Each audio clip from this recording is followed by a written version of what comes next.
Final segment of ATL Day Ones with Jarvis and Tenitra and my main man Reggie Chatman filling in for T today. She'll be back tomorrow. Don't start Yeah, crying. don't worry, on that guys. stuff. Don't worry. Yeah. I'm just filling in for today. The star will be back soon. And Right. I'm just trying to hold it down and keep this thing together. All right. Let's all calm down.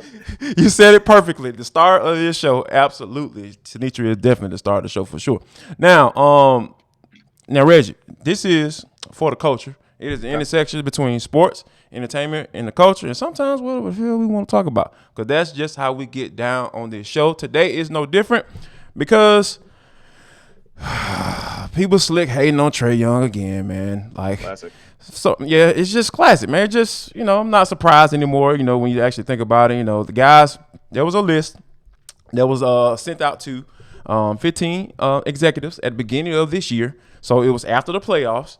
And they did a poll as to who they thought were, top guys under 25. It was top 10 guys under the age of 25. And, they went through this, this list. And then Trae Young, now Luka Doncic was number one. Now I get all of the love and all the hype about Luka Doncic. Now I get it. I totally get it. I understand. He had just went on the run to the Western Conference Finals.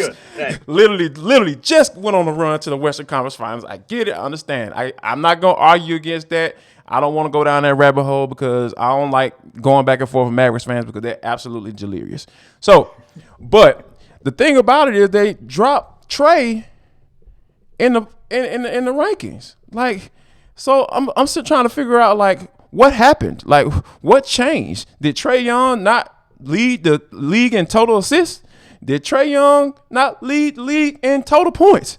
So I'm trying to figure out like why in the world would they drop this man down so far on this list? And like what actually happened? Because I look at Zion Williamson, who's number 6 on that list, I believe. The dude has played 85 games in 3 years. That's one season plus 3.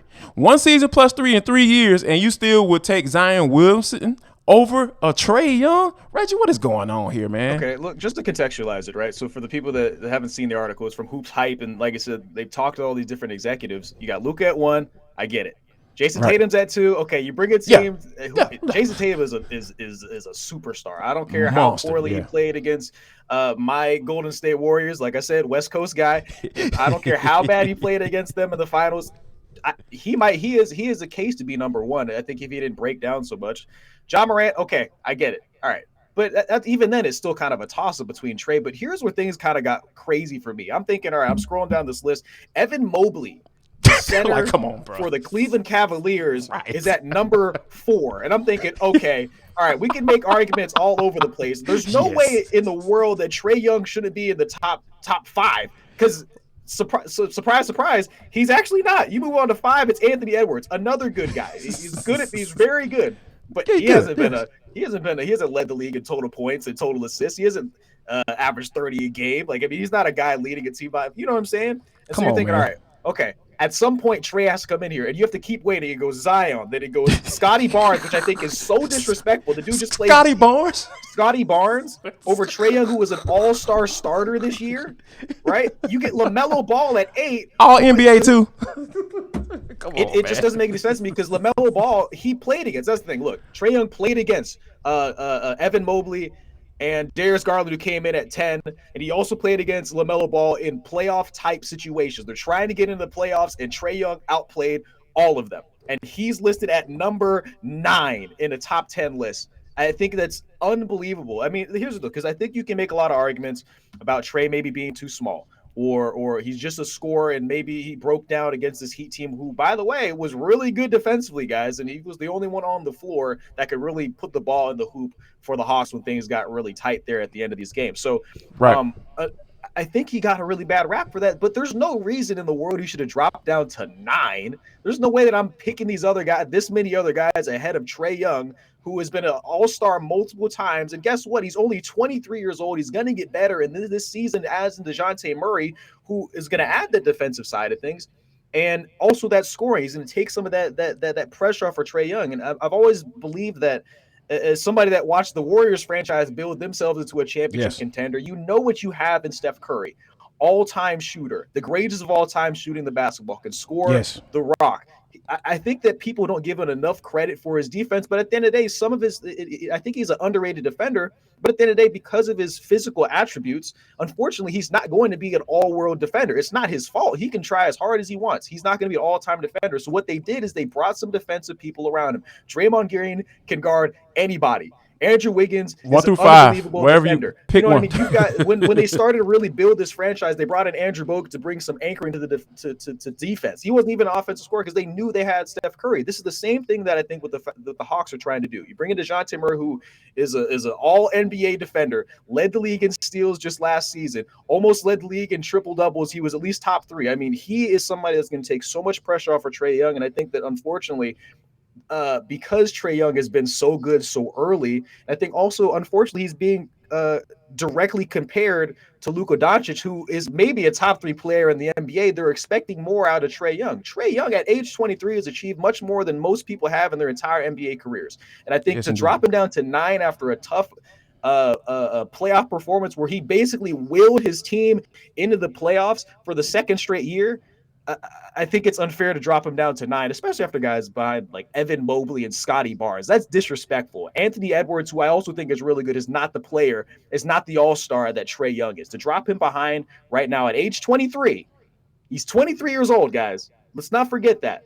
I think that's unbelievable, and it's really just super disrespectful.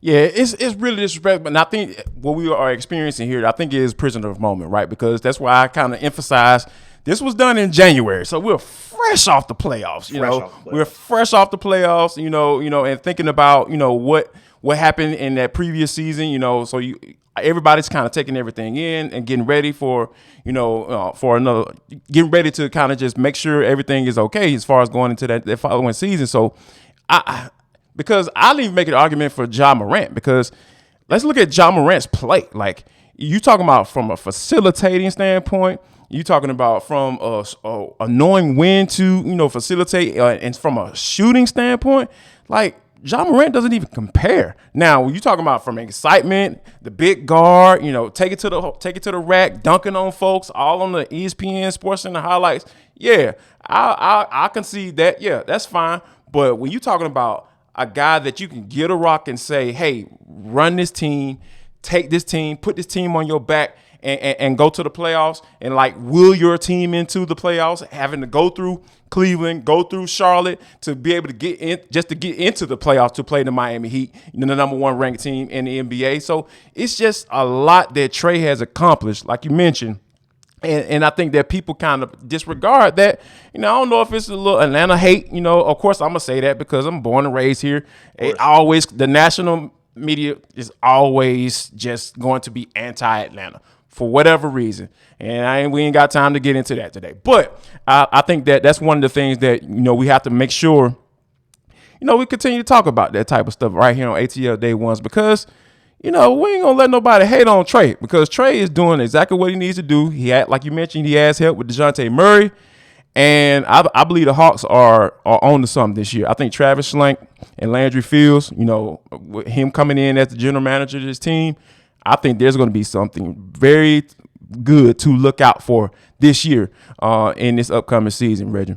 I think not having Trae Young top 5, like you said, is inexcusable. I think, it's like ridiculous. You said, you can make argument like Luka and Jason Tatum. I get it. I totally argue against that. That's fine. I get it. I'll let that go. Right. That's cool. But you like you said, there's arguments to be made about the difference between Ja Morant and Trae Young. I think at the end of the day, they're both very, very good players. But I think one thing that people are not talking about is I think that Memphis was better built when Ja showed up to be successful than what Atlanta has been over the last couple years. I mean, they knew what they were doing. There was nothing here. They decided to move out a couple of guys because they knew Ja Morant would be the new star, because they had top 4, top 5 picks for the multiple years before that. They were building this team up. I think right now is just the first time that the Hawks have found some guys where it makes sense to where they can make that next step. It's always only been Trae Young versus you watch the Grizzlies versus the Warriors in that series this last year. Ja goes out for multiple games.